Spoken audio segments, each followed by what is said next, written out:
Bonjour à tous, nous Martin Landry de Radio TI. Alors, je vous reviens directement du Rio à Las Vegas pour le Consumer Electronics Show.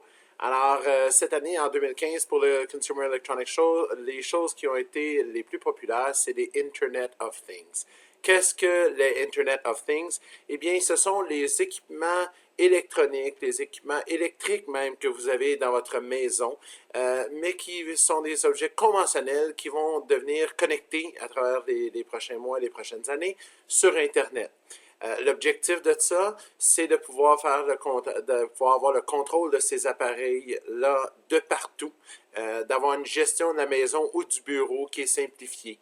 La sécurité aussi est un facteur là-dedans, mais vous pourriez vous imaginer, par exemple, que dans un bureau, vous pourriez avoir un aspirateur robotisé qui va partir à une heure précise et faire le tour d'un bureau du début à la fin durant la nuit.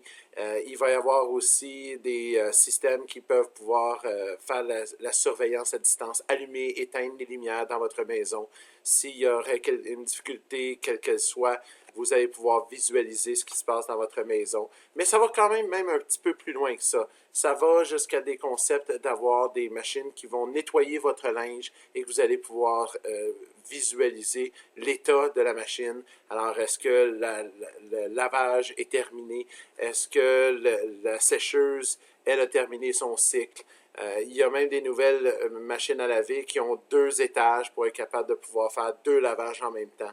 Alors, c'est sûr qu'il y a beaucoup de gadgets, on se comprend, mais ce qui est intéressant à penser, c'est que lorsque vous regardez les grosses entités comme Sony et que vous regardez les grosses compagnies qui ont été hackées dans les derniers mois, de penser que les personnes vont connecter tout leur équipement de la maison sur Internet et ne pas s'inquiéter de sécurité, c'est quelque chose qui va être problématique. Alors, si vous avez quelqu'un qui, tout d'un coup, est capable d'allumer les caméras et de voir votre maison, voir ce qui se passe dans votre maison et activer des lumières, par exemple, ça pourrait être inquiétant.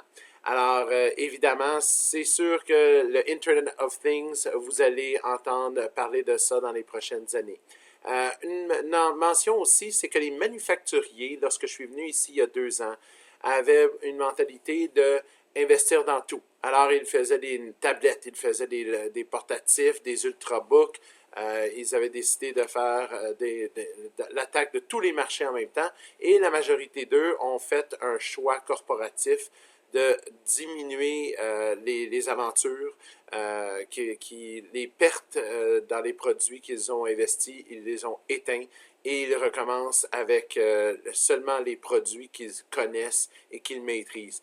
Par exemple, si vous prenez Sony, Sony avait 2800 produits différents dans les 10 dernières années et ils ont perdu 10 milliards de dollars. Alors, le président de Sony a décidé de faire des coupures et réduire les 2800 produits à 700 produits. Une des coupures, c'est les Sony Vaio.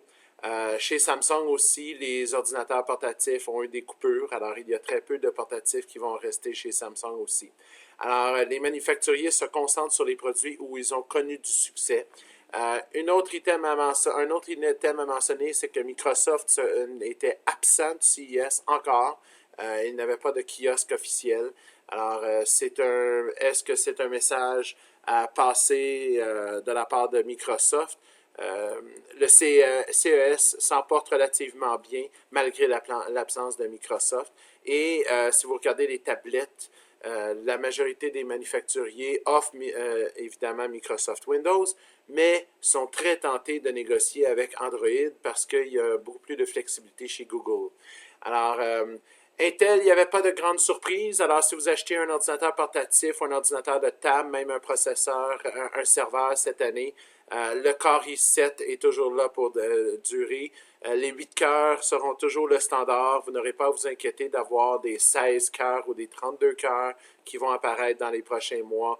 C'est un concept de TikTok que on appelle chez Intel. Alors, on a diminué la distance dans la fabrication du serveur à 14 nanomètres. Alors, ça permet d'augmenter la fréquence. Et ceci vous permet de cette façon-là de pouvoir avoir un peu plus de possibilité d'augmenter la vitesse de cadence du processeur, mais pas plus de cœur, pas un nouveau concept. Du côté de la télévision et de l'image graphique, la majorité des manufacturiers sont rendus avec du 4K. Il y a certains manufacturiers qui ont offert du 8K, du 3D curved. Évidemment, le 3D curved, il y a quelques manufacturiers, mais ce n'est pas la norme encore. Mais il y a aussi une tendance que le 3D, vous n'aurez pas seulement des 3D avec des lunettes. Beaucoup de manufacturiers, dont Samsung, offrent par exemple un 110 pouces avec du 3D sans lunettes. Alors, c'est vraiment la tendance d'avoir 4K ou 8K, d'avoir du 3D sans lunettes et d'avoir, si possible, du curved. Mais le curved et le 3D ensemble, c'est très rare. Tous les manufacturiers travaillent avec le Smart TV, le concept d'avoir les ressources Internet directement intégrées dans la télévision et non d'avoir un ordinateur séparé. Et beaucoup de manufacturiers travaillent avec les petites tablettes à prix modique. Donc, une grande proportion de manufacturiers vont sortir des tablettes pour faire compétition, par exemple, à la HP Slate 7, qui est aux environs de 150 $. Vous allez voir les nouveaux qui vont offrir des tablettes aux environs de 99, 129, 139 $ pour le temps des fêtes. Alors, à surveiller. Dernière petite mention aussi, les manufacturiers américains ont une certaine frustration concernant les manufacturiers chinois. Alors, les manufacturiers chinois ont décidé d'entrer dans le marché américain. Il y avait énormément de kiosques chinois, de manufacturiers qui ont décidé d'approcher le marché chinois directement au lieu de faire affaire avec leurs confrères américains. Alors, c'est sensiblement un aperçu général de ce que j'ai vu au CES. Évidemment, il y avait d'autres choses. Je vais rajouter d'autres photos sur le blog. N'hésitez pas à revenir nous voir. Le format de Radio TI va devenir de plus en plus dynamique pour 2015. Je vous remercie bien et à la prochaine.